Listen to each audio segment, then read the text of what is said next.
Welcome to our webinar on not getting lost in candidates' inbox. We're going to talk about tips and tricks to cut through the noise and actually engage with your candidates as you're reaching out for your sourcing communications. I'm going to introduce myself. I am Ryan Frazier. I'm the Senior Marketing Manager here at Entelo, and I'm super excited to have one of our valued customers, Tyler Montrone, who's the Talent Acquisition Manager of American Well, joining me on this call today, and he's going to be talking through some of his best practices and tips as it relates to his day-to-day communication with candidates. So thanks so much, Tyler, for joining us today. Yeah, thanks, Ryan. Happy to be here. Awesome. So kind of just a quick thing we're going to cover. We will try to save time at the end for questions, but if you have any questions while we're going through this, please send them our way and we'll try to answer them as quickly as possible. Let's first start with what we're going to cover on this webinar. We're going to start off by talking about the challenges with email, the reason we're all on this webinar today, and then kind of go into setting up your team for success, kind of how to get your ducks in a row prior to even starting your outreach to candidates. And then move on to what we call the science of email subject lines based off of some data analysis we've done here at Entelo. And then how to actually personalize the body of your emails to ensure they're not only they're opened, but actually your candidates are engaged and ultimately respond to you and can continue that communication. And then Tyler will share some of his success metrics and stories and use cases of how he's able to actually engage with his candidates he's reaching out to. So let's start with the challenges with email, why we're all here today.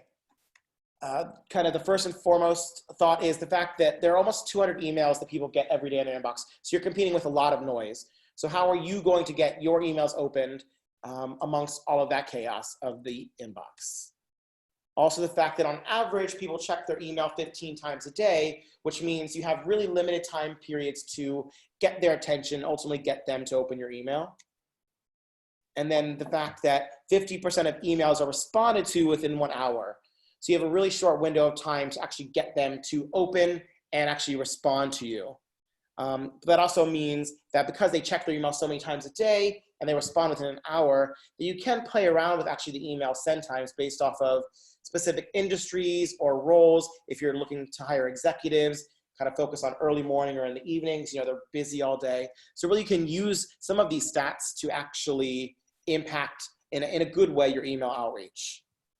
Also the fact that over 60% of emails are open on mobile devices. You need to ensure your emails are optimized for mobile. And last but not least, it's not just about the open rate. You need your candidates to take action, which is why we're going to dive into how to actually personalize the emails to encourage them to respond back to you. And now I'll hand it over to Tyler to talk through ways to set yourself up for success prior to even pushing send on that first email. Yeah, thanks, Ryan. So, I know we're all here to talk about sourcing and different strategies and how to kind of, grab that attention from people's inbox. But I think it's really important just to quickly touch on that before you even start doing that, it's really important that, because you're going to be meeting with your hiring managers when you kick off a job and kind of going over the main specs of, what skills and experience, is going to be critical to the role. But I think it's also really important, and this is something I always stress with my teams too, is that you're also taking time to really kind of build and identify the persona of the right, of what an ideal candidate's going to look like as well. And, that's generally things, like what type of personality, we want this person to have, maybe some personality traits that will, not only make someone successful in this role, but it's also going to fit well with the team and maybe balance out the rest of the team too. And, depending on the role, maybe what some people are interested in outside of work, things like that. So it's really important that you and your hiring teams are really on the same page of not just the skills and backgrounds and experience that we're looking for, but also who the person is. So yeah, so it's always kind of really important just to kind of build that foundation before you get started. Before and whether you go from there and you start building out maybe your email templates, your sourcing emails, or kind of building out a list of people you want to contact.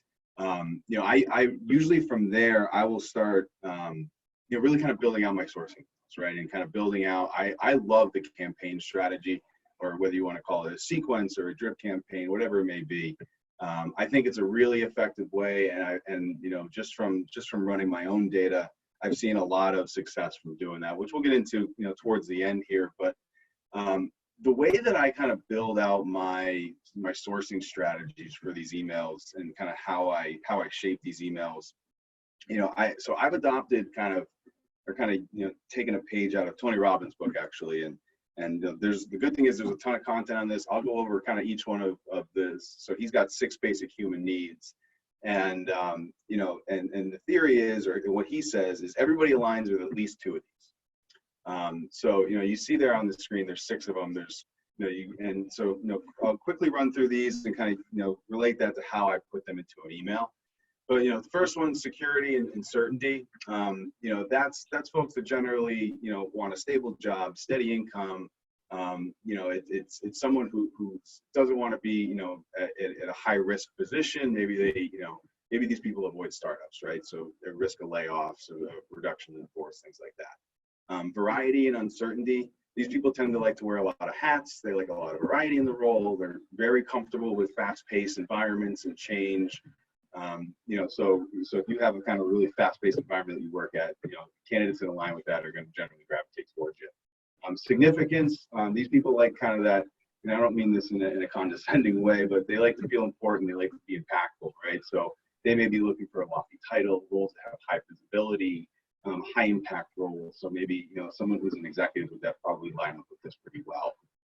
Connection is generally people have that value connection. These people like to have friends or colleagues that they're close with in the workplace. Companies that have a real familiar culture. Generally, people that align with that have a strong sense of connection will gravitate towards those companies. And then growth. These people want to continuously take on more. They want to learn more. They want to understand more. So these people, folks who align with growth are generally going to want to, really, they'll gravitate towards opportunities with high growth potential. And then the last one, contribution. These people have a sense of service, giving and supporting others. So if you have a really altruistic mission, like, you're going to get a lot of people who align with a sense of contribution, that are joining your company. And so I go through all that and to kind of set the table for how I kind of build this all into a sourcing campaign. So the philosophy that I've always used and had some success with is that, you're going to build a campaign. It's going to be 3, 4, 5 emails, right? So over the course of that campaign, I'm going to hit on in each email probably 2 of these. And maybe it's significance and contribution, or maybe it's significance and growth, or how you pair them is not necessarily as important as that you're including them. But the theory behind all this is, if you include these throughout the campaign and you hit on every single one, you go back to what Tony Robbins says, everybody has essentially 2 of these that kind of make up the core of who they are. So if you include all 6 of these throughout your campaign, you're going to really hit on what's most important to every single person that you're contacting.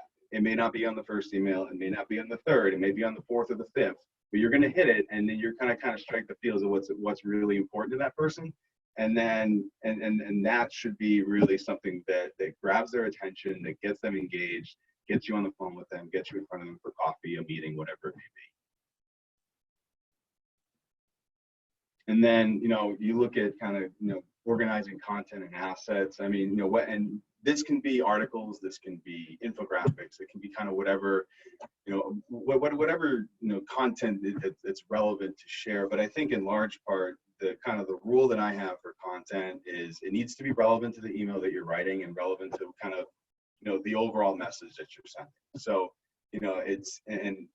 so that can be a lot of different things, but I think it's really important that throughout these entire campaigns, whether you want to do kind of this methodology here or anything else, it's really important that your content is it's basically adding value, and it's adding a new value with each and every message that you're sending. I mean, if you're writing up a sourcing campaign and you're saying the same thing kind of 4 different ways throughout the campaign, it's not as engaging, right? And it's not quite grabbing the attention and providing kind of a long-term value to somebody. So it's really important that both your message and your content, whatever you're sending them, is relevant, it's new, and it's providing them some value and some insights. All right, great. And now moving on to kind of what we here at Entelo call the science of subject lines. So we analyze data over thousands of subject lines based on emails actually sent through our system to come up with some top 9 tips and tricks we put together to help you kind of kickstart your subject line creation. These are not rules of thumb because these will vary based off your industry, the type of organization you work for. These are a great starting point to ensure your open rates are increased from your email outreach. So the first step is to keep it short and sweet. This is one of the most important things. We just noticed that subject line open rates decrease and with increase in subject word and character count, and that the optimal subject lines are no more than 6 words and 40 characters in length. The next is to include your company name.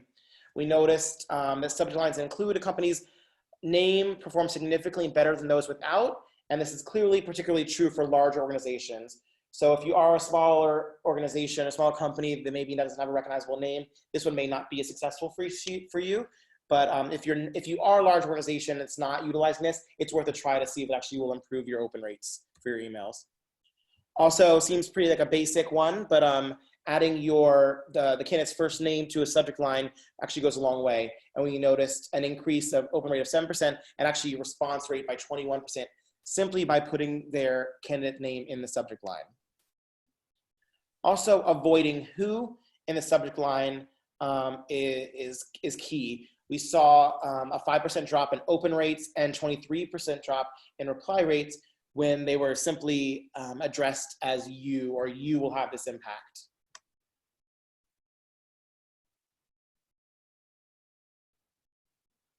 Number 5, throw in a coffee. So we notice a significance in keeping it conversational. Mentioning coffee, for example, correlated with a 9% increase in open rate and a 17% increase in response rate. Some examples include, are you up for a coffee? Candace, would you like to chat over a coffee? Tyler, are you open for a coffee? So also combining some of these will actually help increase your open rates as well. And then clearly a rule we should all know is to avoid all caps. No one likes to be yelled at. So try not to avoid using all caps, as we saw a 4% drop in open rate and 24% drop in response rate when using all capital letters. Also, do not lead with salary. We saw an 8% drop in open rate and a 27% drop in response rate when you include any kind of salary information in a subject line. And 8 and 9 kind of go hand in hand. To use caution with job titles. As it relates to kind of more senior roles, if you actually include the job title in the role, we saw a decrease in open rate. And the only roles that it really kind of improved were for more entry-level roles. Seem to be the only exception as it relates to open rate and response rate when including the job title, apart from sales roles. We actually saw when you have a sales job title in the subject line, open rates were increased by 9 and reply and response rates were 35% lower, or higher rather. But be careful in categories and industries of computer and math, engineering and healthcare. Any mention of job title in the role actually had a significantly lower engagement in the subject line. And some additional kind of insights we gained from our analysis was actually performance based off of specific words or phrases used and how they impacted performance. The first being kind of on the positive spectrum, words like let's connect, help us build, your skills, a quick chat. Think of phrases that are conversational, more personal than kind of the corporate stale conversations, or more salesy approach of like, you have the power to do this, or we looked at your resume or your next career move. So think of it more positive when you're conversational, you're personable, bringing that human element versus kind of a salesy agency type phrasing in your subject lines as it relates to candidate outreach. And then Tyler is going to talk through how you actually put together your emails to, once they open them, how to encourage engagement. Yeah, thanks, Ryan. So yeah, I mean, you've kind of passed step 1, right? You've gotten them to open the emails. So now what? And so I'll kind of talk through how I shape these emails and kind of just some really important things to keep in mind. I think as it relates to personalization, I think we're well past the point of, and I think candidates are a lot smarter today that using their first name is not enough, right? I mean, at this point now, with all the different tools are out there, and I know Entelo does this, a first name and included in an email is more or less automation at this point. You can put in something that's gonna do that automatically. You don't even need to know what their first name is at the time. But for for personalization of the email, I mean, I think the overarching goal is really you want to show the candidate that at the end of the day, people want to talk to other people, and there needs to be a human element to what you're talking about. So, you want to make sure that you're portraying to the candidate that you've taken the time to really understand, to the extent that you can gather this information, who they are, and really kind of and then tie that into your email. So, I generally will kind of call this out right from the start. So I'll say, hey, hope all is well. The reason I'm reaching out to you is, I noticed you spent, X number of years doing X, Y, Z, and, we're looking for this. And that's why I think that, and that's why I'm reaching out to you. Right. And so that's kind of getting into the why right off the bat. You kind of set the expectation of what this email is and why I think that they're the right person for me to be talking to. Again, there's a lot of different ways you can do this effectively, but as long as you're kind of portraying that message of what's important, and what's important to the role, and what's important that you can kind of grasp, from their background, and connect those, kind of connect them to your message. That's really the most important part. And then the next thing is, email length is really, really important. And it says it right there, keep it short. So I have a general kind of trick or a rule that I go by as I'm building out my sourcing campaigns, writing the different emails. Generally what I'm going to do is I send it to myself, and before I send it to anybody else, and I look at it on my phone, because you go back to what Ryan said in the beginning of this, 60% of emails are opened up on your phone. And so if you're forcing people to scroll multiple times through their phone to see an email, they're probably going to stop reading it at some point, and you're never really going to get a response. So keep it short. And so, yeah, and that phone trick is something I've told a lot of people to use, and it's pretty effective. Yeah, and then, so now you're going through your email, you're being concise. You started out with the why. The next thing I always like to do is kind of, kind of introduce the EVP, the employer value prop. And for us here at American Well, we're fortunate that we kind of have a really altruistic mission where, we're trying to deliver quality care to really everybody around the world, and we're changing the way that's done through technology. So it's really captivating. But whatever your value proposition is, and whatever your mission is, you want to make sure that you're introducing that. So you kind of covered why I'm reaching out to you, what I'm reaching out to you about, and then this is who we are, right? And this is why it's awesome to work here. And then the final thing, you want to wrap it up with, and I always like to include this at the end, is your call to action. So, after you've explained the what and the why, you want to set the table for the next step. So, I usually will, whether that's a coffee, which I might have to start trying, Ryan, because I didn't realize the numbers were that good on it. So I might have to start drinking a lot more coffee with people. But in any event, whatever it may be, let's find 15 minutes to chat. Let's we'd love to catch up with you over the phone to talk more about this. Whatever that call to action is, I like to put that at the end. I recommend doing that. I think it's a great way. It's the last thing they're going to remember. It's the last thing they're going to see, and it's going to push them towards hitting reply and scheduling some time with you in whatever capacity that needs to be. Perfect. And as Tyler mentioned, he kind of puts together his whole campaign. And once you kind of do that, it's key to go back and look and to ensure the tone you utilize through all the communications align with both the persona that he mentioned earlier, as you're kind of trying to connect with the specific type of candidates for what aligns with your values of your organization, but also what interests that persona, the candidates you're reaching out to. And then also to ensure that you are using inclusive language. More and more every day, this is becoming critical in communication, both internally with your employees, but also externally with your candidates. So you want to make sure you're not discriminating against any gender, ethnicity, sexual orientation, any type of individual. You want to make sure you're being very inclusive to ultimately attract the right person to work for your organization. And now Tyler's going to talk through some of his actual success metrics and how he utilizes his campaigns to ultimately reach the engagement he has thus far. Yeah, sure. So, I mean, I kind of mentioned earlier that when I started doing this is a long time ago, when I started writing out campaigns, and this dates back probably before there was any automation tied to being able to do this. So it was a whole lot of spreadsheets and manual work, but I started tracking some data to see, if doing these campaigns was worth it. And I was really surprised to see how effective it was.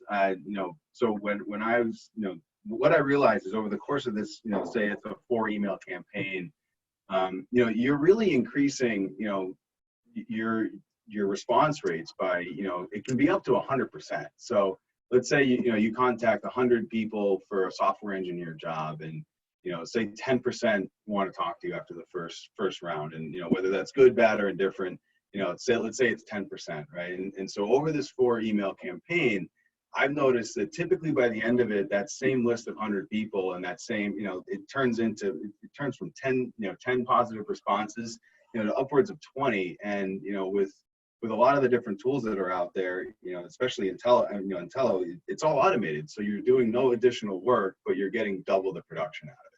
So, I think that's something that with a lot of these email campaigns and kind of the way that I've written them up and kind of my strategy to them, they've been super effective, which is awesome. And kind of getting into some of the tools that I use. I mean, obviously we're all here. I use Entelo. I've been a big fan of Entelo for a while now, but I mean, and I think it's some of the things that I really like about it. It gives me a lot of insight into, various types of information about a candidate, right? And the great thing is it goes beyond what you can get off, say, LinkedIn. So it shows me kind of, in using the software engineer example, it may pull their GitHub or their Stack Overflow, and I can go on there and really kind of see, what they're passionate about maybe outside of work, or what they're committing to GitHub, just in passion projects. And then if I can tie that to an opportunity that we have here, like that's all, that's a really, strong connection I can make with a candidate right out of the gate. And, tools like Entelo are really, really good for kind of, giving me that insight. And there's a lot of other things and information it can provide you. Like I've always been kind of intrigued, kind of interested to see like the likelihood to make a move tool that Entelo has.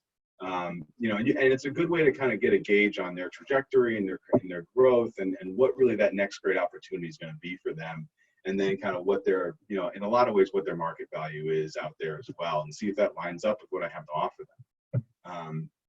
And then I've talked a lot, I talked on the last slide about, or, a couple seconds ago about, kind of how you can automate all this now. And Envoy is a really cool tool that really helps to automate all this, right? So, I essentially, you can build your campaign, after you met with your hiring team, you've established that persona, you've built your sourcing emails, and whether you have the list or you use something like Envoy to help you automate that list of people to contact, a couple clicks of a button and you've done all this, it's all automated. So it makes it super easy to do. It makes it really, very, not time consuming at all for people like us. And, we're, at the end of the day, recruiters are probably some of the busiest people in the entire company. Our jobs are literally never done. So any way that we can shave off seconds, let alone minutes and hours, it makes a huge difference. And I've had a lot of success using Entelo to do that. All right, thanks, Tyler. And I wanted to kind of highlight point out some of the ways that American Law uses Entelo, but also kind of the vast majority of our customers are utilizing to ultimately see success. The first being our Entelo Track platform, and that's our email provider within our platform. It allows you to track and outreach in real time. You can send, track, and analyze all of your communication with Entelo to see who you've reached out to, who's opened, and also who's responded to your emails. You can also automate your follow-up communication. As Tyler was speaking, he likes to utilize between a 3 and 5 email kind of drip campaign. So within our platform, you can actually automate to enable follow-up communications that are automatically sent on your behalf according to rules you set, whether that's a specific time frame or an action that they've taken with the email response they've had to you. It's all built in that you can set up rules that align with your process for the campaign. And then also get tailored and actionable recommendations to optimize messaging. As I mentioned earlier, how key it is to to look at your tone and your inclusive language. Our platform allows you to, we actually, after analyzing millions of recruiting emails that were sent over time, we provide outreach insights that are the first conclusive and data-driven approach to candidate outreach. So as you see, it points out when you're using gender-specific phrases or terminology, and also to remind you to keep it casual and or links to engage content. We actually also just released our subject line optimization tool. So we have all these tools built in to ultimately help you do your job better and easier. And then as Tyler mentioned, we actually have Envoy, which takes all of this manual effort away from you and can send out the outreach based off of your preset candidates you're looking for, and will let you know when they've actually responded to you. So you don't even have to do any work until they're ready to actually speak to you. So kind of review what we covered today. We talked about why we're all here, the complications and noise of the email inbox, to go through subject line or how to plan your campaigns for success, subject line tips and tricks, and how to build out your emails and personalize them to improve engagement. I'd like to open up the screen now for any questions you guys might have.